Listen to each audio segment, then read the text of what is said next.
What's up, fishy friends? Welcome to Tim's School of Fish, and class is in session.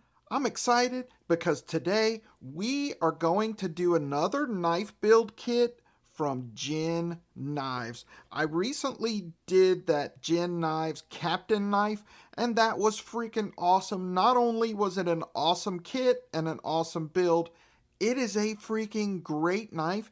Today we are going to do the Gin Vaquero. The Vaquero has a sheep's foot blade, bone covers on this one. I'm really excited about it, but before we do this today, just a reminder, I have my 4K giveaway going on, and I am giving away a brand new, made in the USA, Three Rivers Manufacturing TRM fixed blade. There is still time to enter the giveaway. I will pin the entry video to the end screen. Make sure you go and enter this. This is an awesome knife, and I'm going to draw and announce a winner this weekend. But today, the Gin Vaquero. So, without further ado, let's get this camera turned around and take a closer look. All right, so this is the Gin Vaquero. I will link all the Gin knife kits down below if you want to go check one out. I really highly recommend these. I think that they are a great way to learn how a basic folding knife is put together if you've never taken one apart. It is also a great way to engage with children, teach them about knives and knife safety. So I'm really digging these. I'm excited to do this one. Comes in this pretty cool box. It says Gin, build your own knife on the top. We've got this tray style box, and in this box everything is included. So let's get this all laid out and take a look at this bad boy. All right, so these Gin knife kits come with every single thing you need. We've got our instruction booklet, we've got our right side scale, right side liner, we've got our blade, left side scale, left side liner. This one comes with a leather lanyard and a bead. They give you a cleaning cloth. You even get some pivot lube with a tip applicator. We've got a T6 driver, a T8 driver. We've got our pivot screw and pivot cap. We've got two washers, two caged bearings. We've got our stop pin, our barrel back spacer standoffs. We've got our scale screws and our liner screws. So every single thing that you need to build this knife from beginning to end is included. So let's build this bad boy.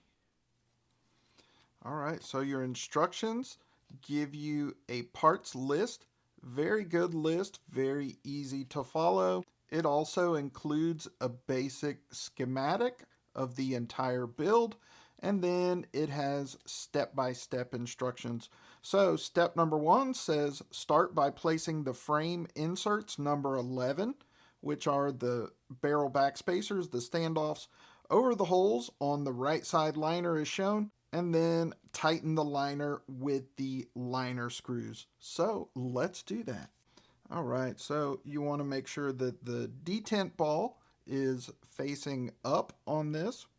We're going to take one of our back spacers and one of our small screws, and then we will just tighten one, make sure it's nice and snug. Now you've got a lanyard hole, so the hole nearest to the end is the lanyard hole. The two holes just underneath that are going to be your standoffs. We will do our second standoff. Simple enough. On to step 2. Step 2 says assemble the right side bone scale with the scale screw. That's going to be the larger screw. There's 2 of them, and the pivot screw. So let's do that. We will get one of the large scale screws, and with our T6 driver, we will just tighten that down, make sure it's nice and snug. And also our pivot, that is a D-shaped screw, so you're going to want to make sure it goes in there correctly. Simple enough. On to step 3.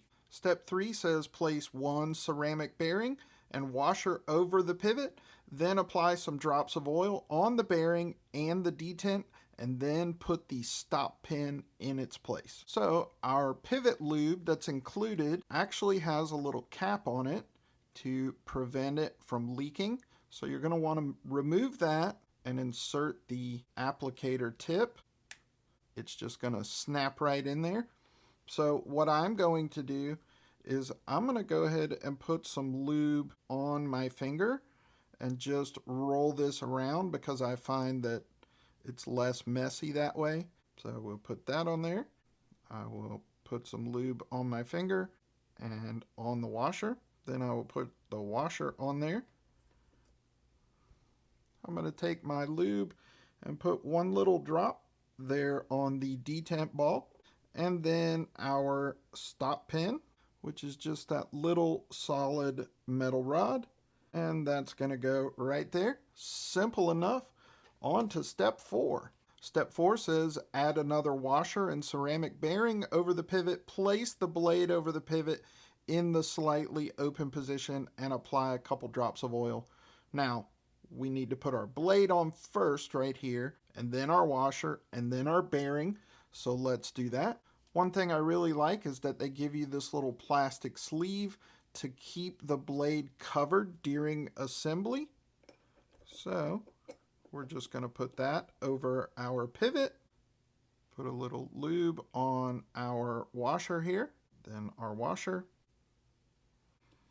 All right, easy enough. On to step number 5. Place the left side liner on and tighten it with the liner screws. No problem right there.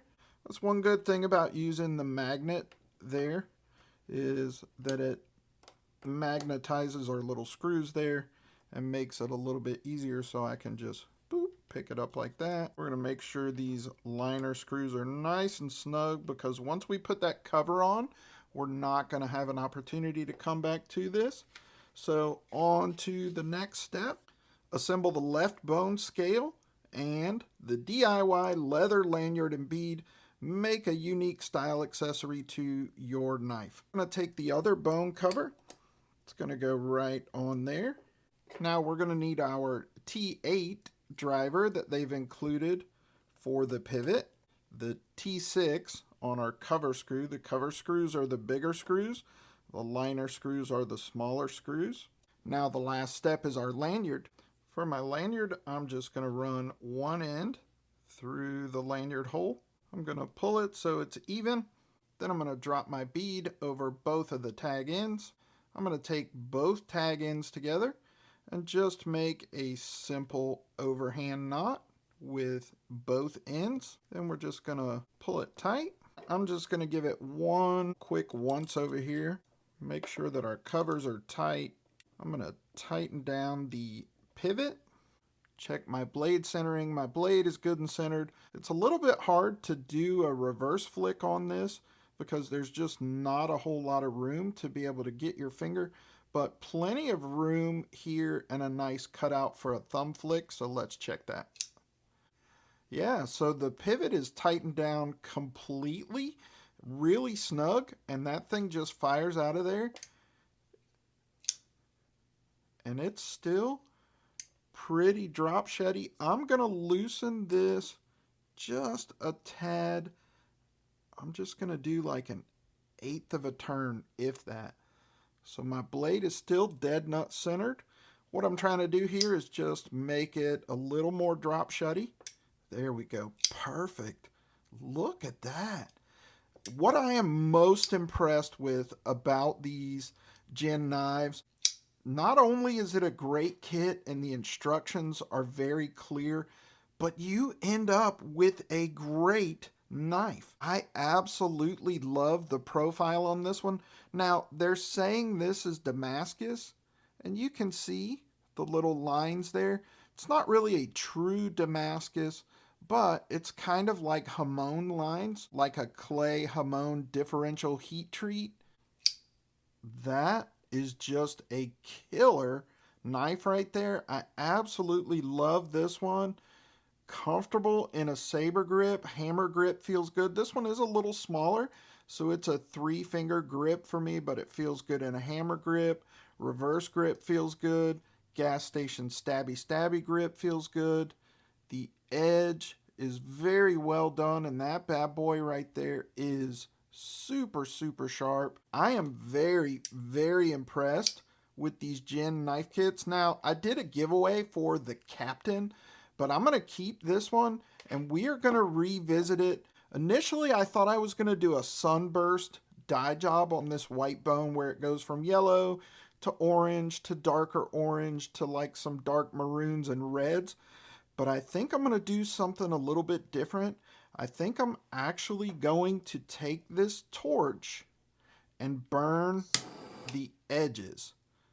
I'm going to burn the edges to try to give it some brown burn marks around the edges, and then I'm going to dye this one. So we're going to revisit this one for sure. But like I said, I am really impressed with these gin knife kits. I mean, they're super fun to do, and you end up with a fantastic knife. Now, I'm not giving this one away. I'm keeping this one, boys and girls. Like I said, I will link the gin knife kits in the description if you want to go check it out. I highly recommend it. They're a lot of fun, even if you know how to assemble and disassemble knives like I do. They're a ton of fun, but if you don't know how to do that, this is a great place to start. It's a great teaching tool and way to engage with your kids or your grandkids, and just a little project to do some customization on if you want to, and you end up with a killer freaking knife. So there you go, boys and girls. That is the Gin Vaquero Build Your Own Knife Kit. Don't forget, I've got the 4K giveaway going on. Make sure you go and enter that. I will pin that to the end screen. I'm going to draw and announce a winner for that this weekend. As always, I appreciate you for watching. Give me a thumbs up. Drop me a comment down in the comment section. Let me know if you have any gin build your own knife kits. Let me know if you have this one and what you think about it. And if you're not subscribed to the channel, please consider doing so. Just click my logo right over there. That's it for this episode of Tim's School of Fish. Boys and girls, class dismissed.